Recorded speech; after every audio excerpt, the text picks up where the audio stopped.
heesahaasi ayaa qayb ka ah munaasabad loo sameeyay difcadii afraad ee ka qalin jabis tababarka sarkaalnimo oo loo bixiyay tawfiiq ayaa lagu qabtay xarunta tababarka ciidanka qaranka Cabdullaahi Askar oo ku taala tuulada Darweyne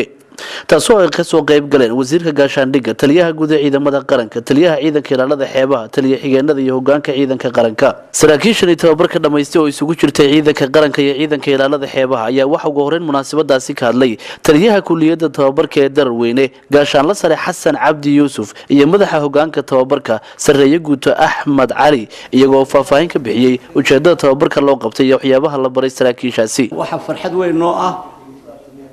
ka qaybgalka aad nagala soo qayb gasheen xafladan ballaaran ee loo xidhayo koorsada afraad ee ciidanka badda ciidanka qaranka iyo ciidanka badda tababarkan imika maanta aan xidhino ujeedada loo furay waxa ay in saraakiisha aan kuliyadda soo marin ama aan fursad u helin kuliyad military inay soo maraan in la siiyo fursad ay ku bartaan habka iyo dhaqanka sarkaalnimo in saraakiisha la baro qaabka haboon ee hogaaminta colalka in kor lagu qaado aqoonta saraakiisha ee maadooyinkii militariga taliyaha ciidanka ilaalada xeebaha ee Soomaaliland sareeyo guuto Cabdi Xirsi ayaa isaguna halkaasi uu ka soo jeediyay hadallo isugu jira mahadnaq waxaan u mahadnaqayaa dhammaan saraakiishii taliyaha kulliyadda saraakiisha macallimiinta ahay hoggaanka tababarka taliyaha ciidanka qaranka dhammaantiin waxaan idinku mahadnaqayaa sida aad nooga aqbasheen iyo sida tababarka u fuliseen waxaan hambalyeynayaa saraakiisha qalin jabisay dhammaantood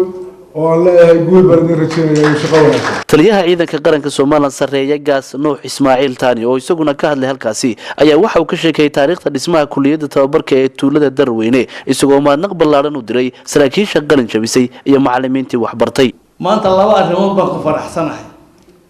in kulleedii aan bilowga lahayd ee dhisnay